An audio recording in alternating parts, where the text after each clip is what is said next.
Jambi sekitar tahun 2000-an. Kala itu ada salah satu pabrik minuman yang sangat terkenal di kota Kuala Tungkal ini, dengan khas rasa sirsak atau rasa-rasa yang lain yang sangat menyegarkan bila dicampur dengan es. Waktu itu banyak orang mengetahui tentang minuman itu. Ya, itulah pabrik limun. Tapi sangat jarang orang mengetahui di mana letak pabrik pembuat minuman itu. Bisa dibilang pabrik itu jauh dari perkotaan. Dan minuman itu saat itu telah banyak dipasarkan ke toko-toko besar di perkotaan. Letaknya yang cukup memasuki pelosok dan melewati satu kampung kecil tepat di tepian sungai Pengabuan.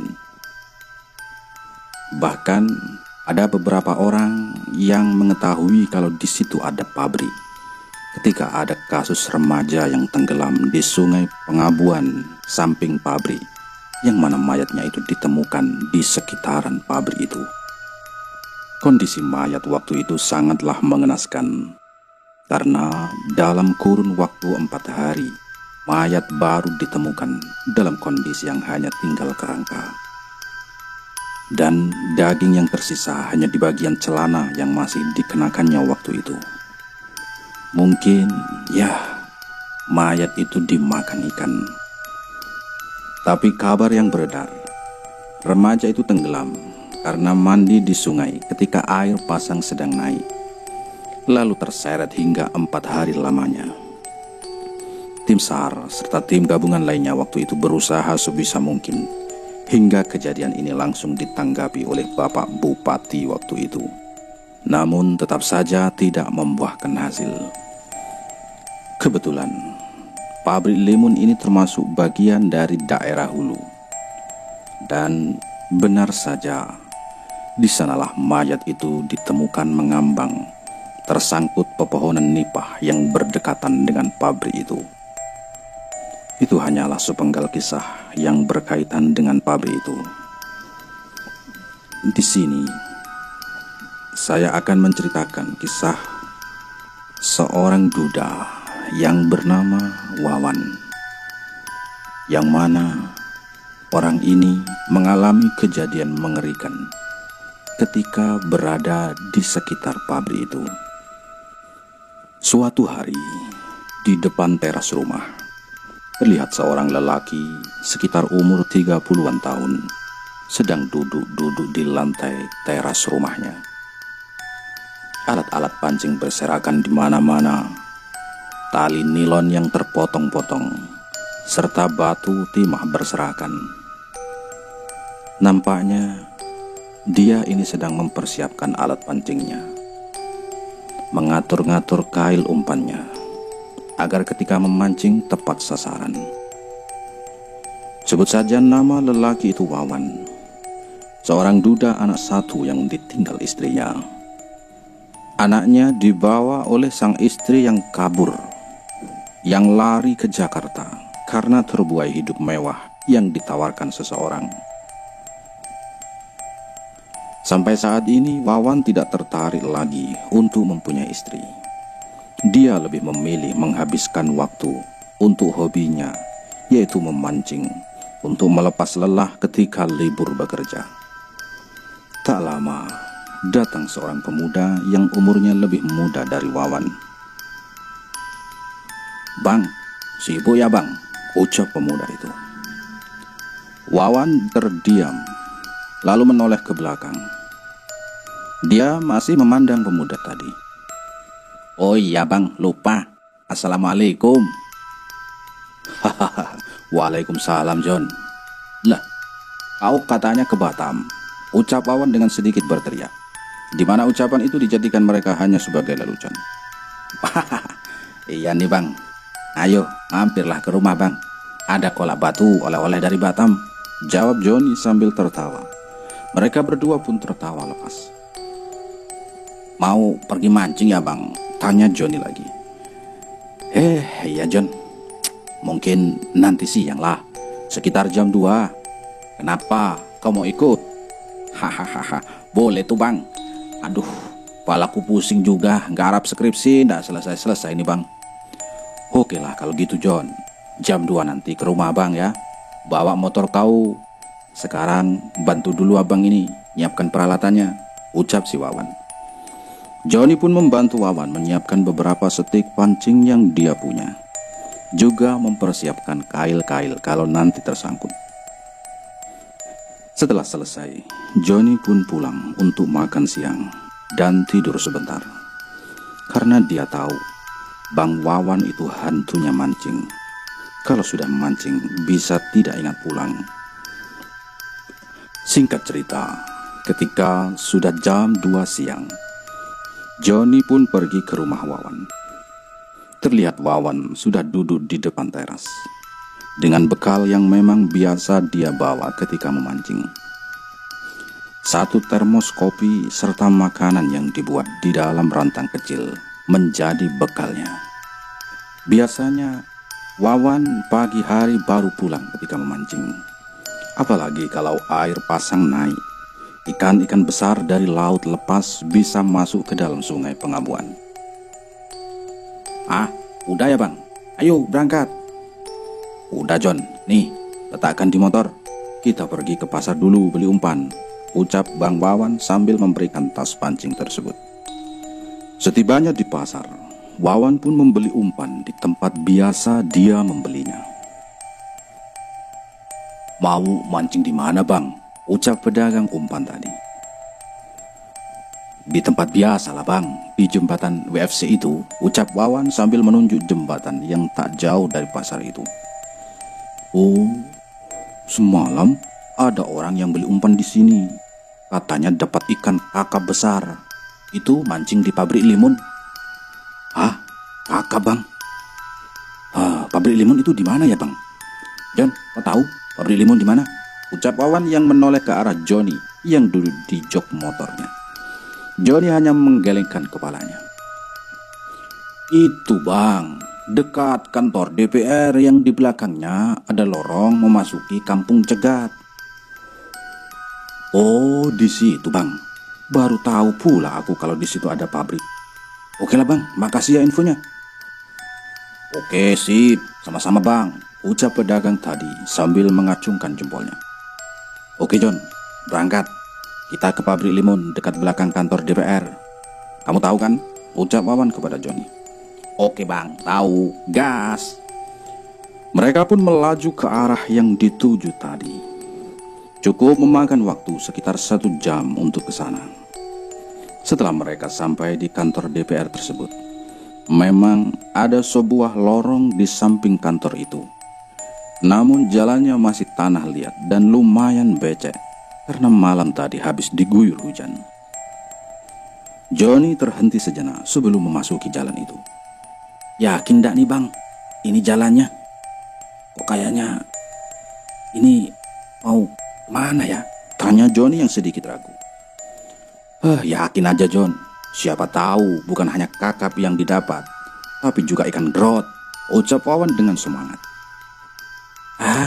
Masalahnya motorku ini baru dicuci loh bang. Alah, nanti abang kasih duit untuk cuci motor lagi. Oke lah kalau begitu, siap, gas. Mereka pun memasuki lorong itu. Cukup lama melewati jalan itu, namun belum menemukan ada rumah orang ataupun kampung yang dikatakan abang pedagang tadi. Tak lama dari jauh terlihat sebuah gerbang besi yang berkarat. Dari kiri kanan jalan yang tadi semula hutan, mulai kelihatan ada tersusun rumah yang jaraknya jarang-jarang. Ketika sudah mau sampai ke pintu gerbang, ada seseorang yang berdiri di pinggir jalan, memandangi mereka. Lalu Wawan pun menepuk pundak Johnny agar Johnny berhenti. Wawan pun turun dari motornya. Permisi pak, kalau boleh tahu siapa ya yang punya pabrik ini? Saya mau numpang mancing di situ pak, ucap Wawan dengan pundak yang sedikit ditundukkan karena orang itu terlihat seperti tokoh masyarakat di kampung itu. Oh iya, boleh saja. Tapi ingat, mancingnya nggak boleh sampai malam ya, ucap orang tua tadi. Loh, emangnya kenapa Pak? Nggak boleh sampai malam? Kan mancing kan bebas Pak, ucap Joni menyela pembicaraan. Kemudian Wawan pun menatap Joni dan menggelengkan kepalanya pelan-pelan. Ikuti saja aturan yang sudah ada, ucap bapak tadi, dan langsung pergi meninggalkan mereka. Udah sampai bang, ucap Joni yang langsung memarkirkan motornya. Wawan pun turun. Dilihatnya sekeliling. Lalu di samping gerbang terlihat sebuah tanda bertuliskan cat warna merah. Tulisan itu berbunyi peringatan, dilarang memancing ketika malam hari. Sejenak Wawan memperhatikan tanda itu. Lalu melihat ke sisi lain pabrik itu. Terlihat pagar besi yang menutup gerbang itu sudah sangat berkarat. Kelihatannya pabrik ini sudah lama tutup, John, ucap Wawan yang masih memperhatikan sekitar. Iya bang, aku aja baru tahu kalau di sini ada pabrik, jawab si Joni sambil melangkah mendekati Wawan. Tanpa aba-aba lagi, mereka pun masuk ke dalam pabrik itu. Terlihat di pinggiran jalan, ketika memasuki gerbang bekas-bekas mobil pickup yang sudah lama ditinggalkan. Mereka pun menyusuri tapak demi tapak pabrik itu. Sesampainya di dalam, terlihat sebuah bangunan tua yang sangat besar. Tiang-tiang pasak yang terbuat dari kayu jati yang masih terlihat bagus dengan papan yang mulai lapuk. Lalu, pintu besi pabrik terlihat terbuka karena telah rusak. Terlihat di dalam pabrik cukup gelap. Hanya ada cahaya sedikit yang masuk karena sebagian atap yang telah terbuka. Lalu di hadapan pabrik terlihat sebuah lapangan papan dari kayu jati yang mana di tepiannya langsung menghadap sungai. Hari itu kebetulan cuaca mendung. Mendung tidak panas. Jadi mereka bisa memancing tanpa harus mencari tempat berteduh, karena di lapangan itu tidak ada tempat berteduh ataupun pohon yang cukup rimbun. Namun di samping pabrik terlihat sangat jelas sebuah pohon ara yang sangat besar. Saking besarnya, sebagian ranting pohon itu sampai harus merapat ke bagian pabrik, membuat suasana menjadi mencekam ketika malam hari. Mereka pun mulai memancing. Terlihat Wawan dan Joni pun langsung mengambil posisi yang nyaman baginya dan mulai melempar umpan. Dan kemudian 1 hingga 2 jam, ikan yang didapat dari tadi hanyalah ikan buntal dan tidak mendapat ikan yang mereka cari. Lama, semakin lama, Joni pun mulai merasa bosan. Lalu menajurkan pancingnya dan berdiri. Mau kemana John? Ucap Wawan sambil menggulung-gulung pelan setik pancingnya. Mau keliling-keliling bentar bang, lihat-lihat sekitaran pabrik, ucap si Joni yang mulai melangkah. Wawan hanya terdiam. Dia masih sibuk mengepaskan tali pancing agar tidak terbawa arus. Joni pun mulai melihat sekitar, lalu mendekat ke pabrik itu. Angin pun menghembus sedikit kuat karena memang lokasi yang berada di tepian sungai. Jadi Joni tidak merasa janggal akan hal itu. Joni pun mulai mengintip sedikit demi sedikit ke dalam pabrik itu. Terlihat sangat lembab, namun alat-alat untuk membuat limun masih terlihat sangat jelas meski kurang penerangan. Entah kenapa, Joni makin penasaran, lalu melangkah masuk ke dalam pabrik. Tanpa disadarinya, rasa penasarannya itulah yang nanti akan membuat dia menyesal. Di dalam pabrik, Joni bisa melihat jelas botol-botol pecah berserakan dan alat-alat pabrik yang berkarat. Lantainya terlihat sangat kotor dan sedikit becek. Sisa-sisa pabrik yang ditumbuhi tanaman liar membuktikan bahwa pabrik itu telah lama ditinggalkan. Semakin dalam Johnny melangkah, rasa penasarannya semakin besar. Lalu di lantai, Johnny melihat kertas merek limun berserakan di mana-mana. Dia mengambil satu, tertulis limun rasa sarsaparilla. Oh, jadi limun itu minuman ini. Pabriknya di sini toh. Batin Johnny yang sudah tak asing dengan merek itu, karena pernah melihat atau bahkan meminumnya di waktu kecil. Tiba-tiba dari belakang ada seseorang yang menepuk punggungnya. "Lap, kamu ngapain, John?" ucap Wawan yang kini sudah berada di belakangnya. Johnny pun menoleh. "Ini bang," ucap Johnny sambil menunjukkan kertas merek itu pada Wawan. Wawan pun melihat dan mengambilnya. Minuman kesukaan abang nih waktu dulu." "Oh, baru tahu abang kalau pabrik ini yang mengolahnya. Kirain dikirim dari kota Jambi," ucap Wawan yang melihat kertas itu. Kemudian dia mengusap-ngusap kertas itu. "Kertas ini seperti masih baru, John. Di mana kamu menemukannya?" "Oh bang, masih berserakan di lantai," ucap Johnny sambil menunjuk lantai. Wawan pun melihat sekitaran lantai yang ternyata memang banyak kertas-kertas berserakan. "Udahlah John, ayo keluar. Terasa pengap di dalam sini," ucap si Wawan. Mereka pun keluar dan menuju tempat di mana mereka memancing tadi. Tanpa terasa, jam pun menunjukkan pukul 5 sore. Tiba-tiba, lonceng setik pancing Wawan pun berbunyi. "Hahaha, dipatuknya itu bang," ucap Johnny yang mendengar itu. Dengan sikap, Wawan pun menggulung roll sticknya.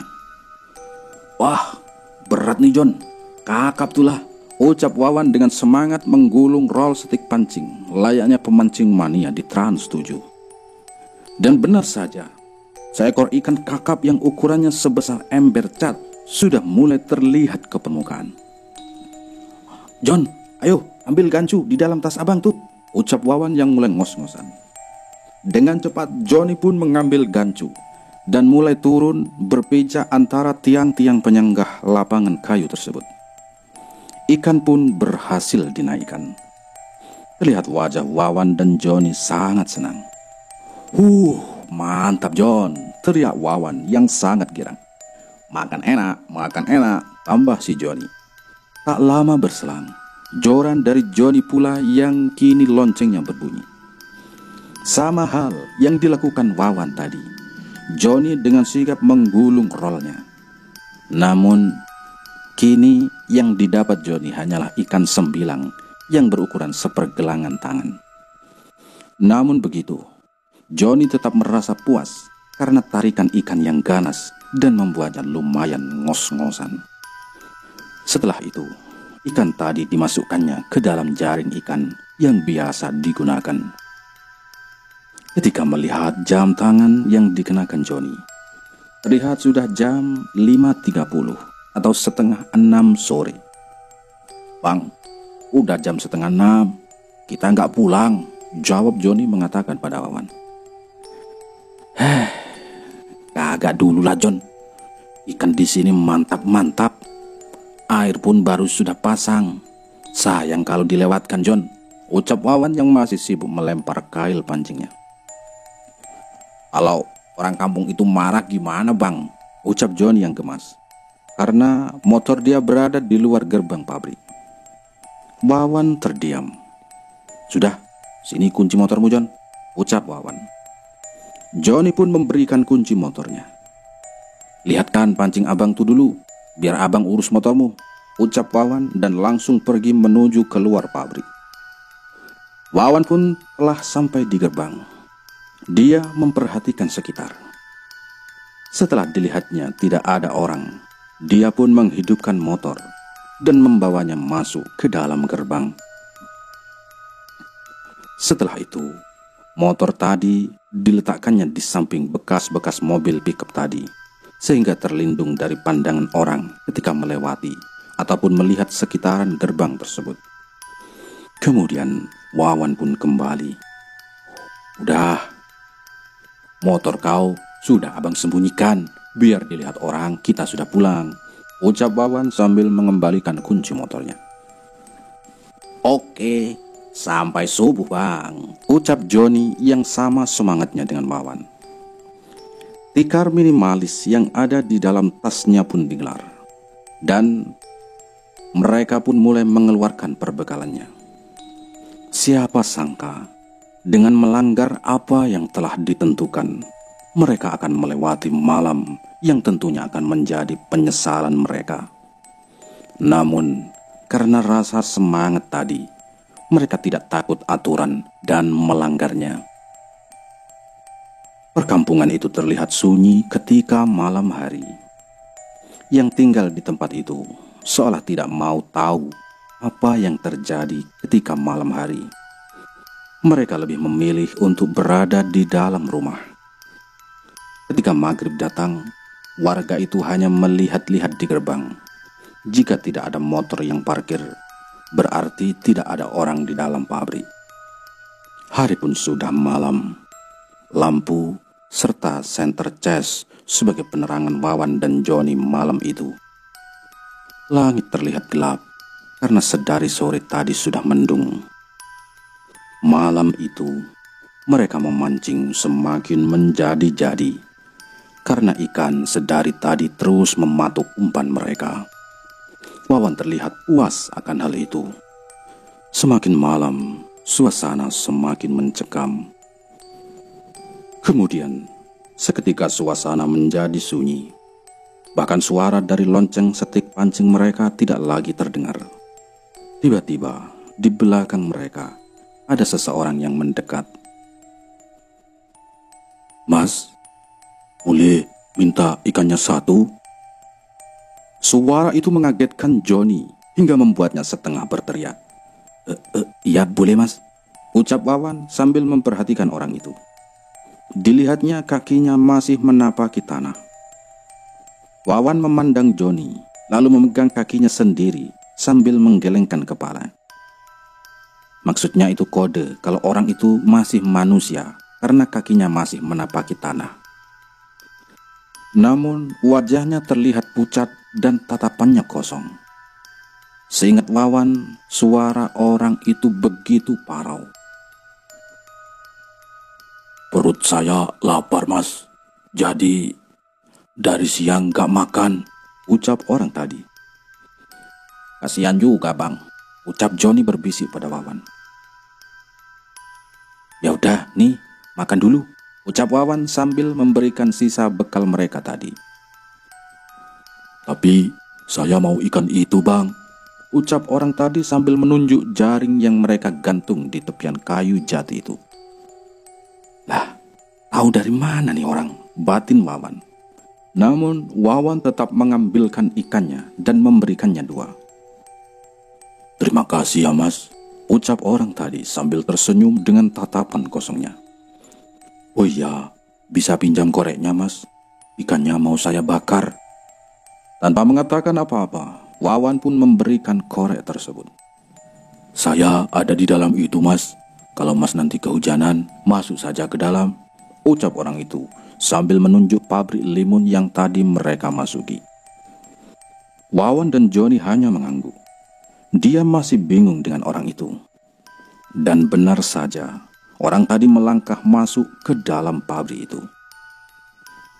Gila tuh orang bang, berani-berani saja gelap-gelapan masuk ke pabrik, ucap Joni dengan menggelengkan kepalanya.